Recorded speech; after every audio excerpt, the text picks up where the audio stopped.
الله عليكم ورحمة الله تعالى وبركاته دمان برشلة الصومالية مركز انت كدب waxaan galabta ku sugannahay degmada Woodwood magaalada Woodwood gaar ahaan beerta nabadda marti noogu ah Caaqil Maxamuud Saleebaan Maxamed Damac caaqil ku soo dhaw barnaamijka Xasuraab waan dhawahay waxaan bismillaahir rahmaanir rahiim wa bihi nastaciinu ala umuri dunya wa diin waxaan salaamayaa horta bahda xasuus joog media baan salaamayaa meel kasto ay dunida daafaheeda ay ka joogaan iyo warbaahinta kaleba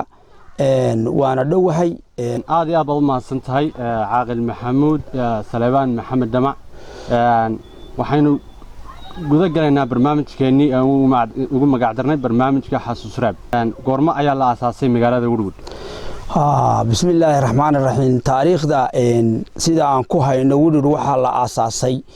oo ay magaalo noqotay aan dib looga goorin waxa la aasaasay 1933 marka magaaladu markii ugu horeysay dhowr meelood bay ka guurguurtay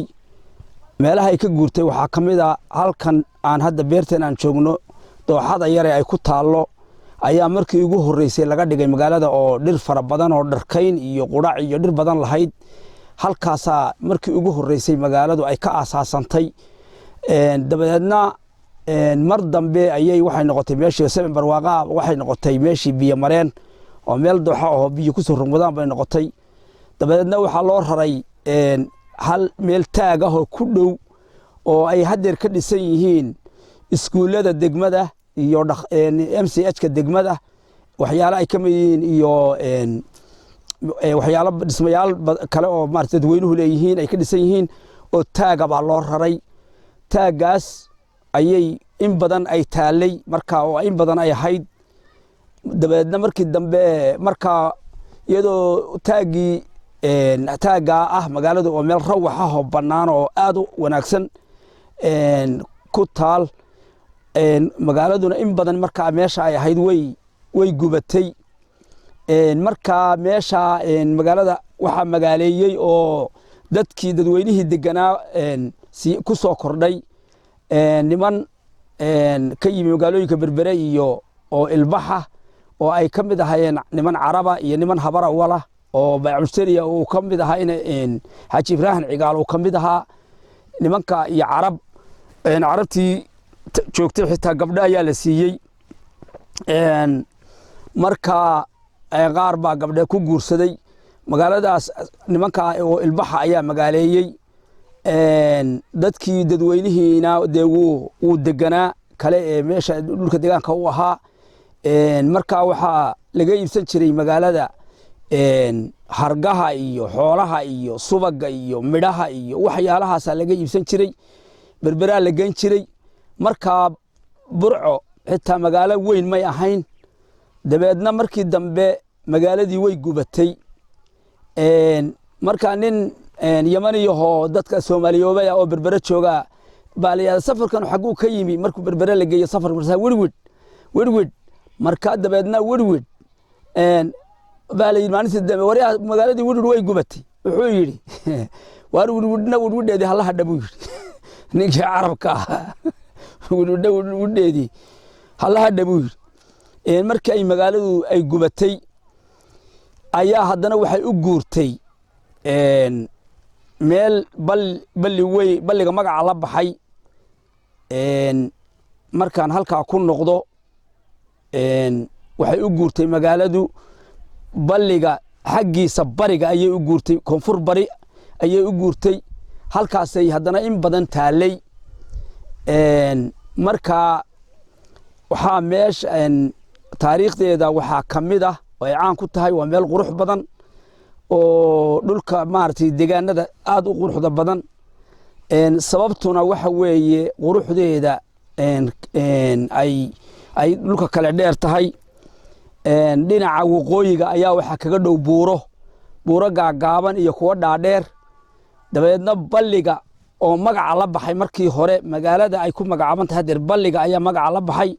dabeedna buuraha marka la iska taago ayaa balligoo buuxa balliguna wuxuu ku fadhiyaa ilaa 4 kilomitir oo square ah markii balligu uu buuxsamay buuraha la iska soo taago ayuu wirwidhaa dabeedna halkaas magaca wirwid la yiraahdo halkaas uu ka raacay oo magacu sidaas ku baxay taariikhda sidaan ku hayno halkaas ay maartay magaaladii xaggaas hadda tilmaamay bariga xagga bari koonfur bari ayay magaaladu degtay oo balliga ka degtay markii ay gubatay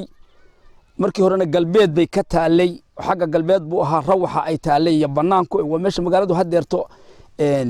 ay maartay dhulka maartay dawladdu ay ku shaqalayay dadweynuhu population-ku uu leeyahay waa meesha ay hadeer yihiin halkaas ay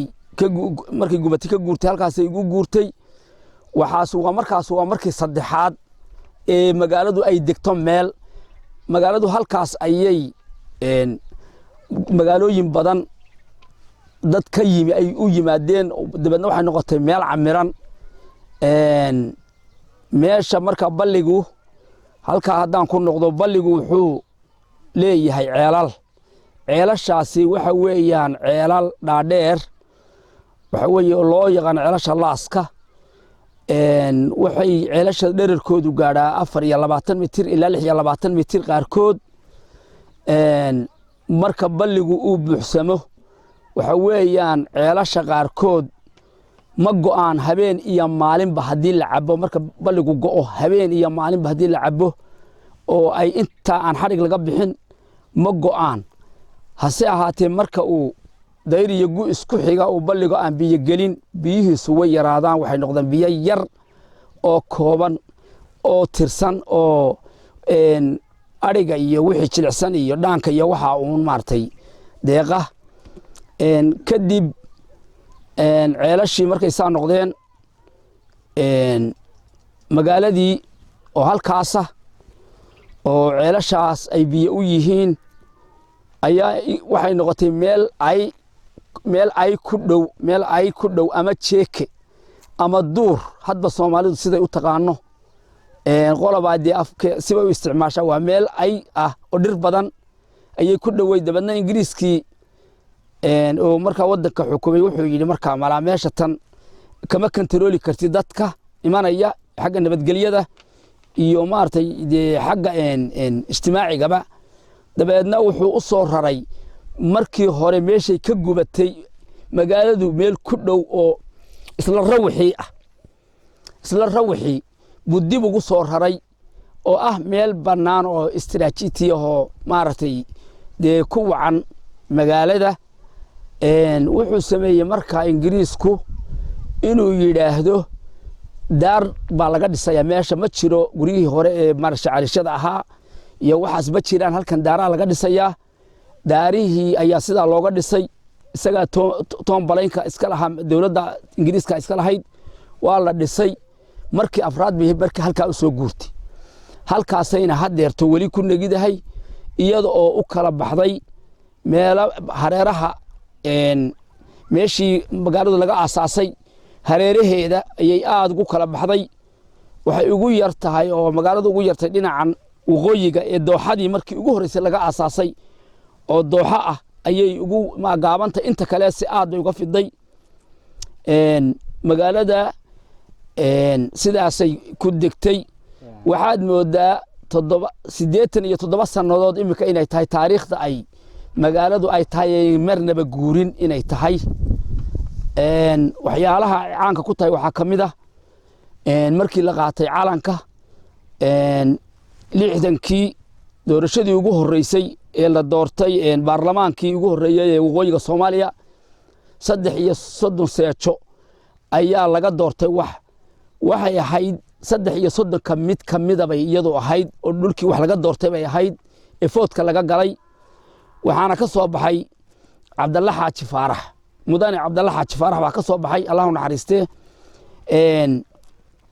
marka magaaladu sidaasay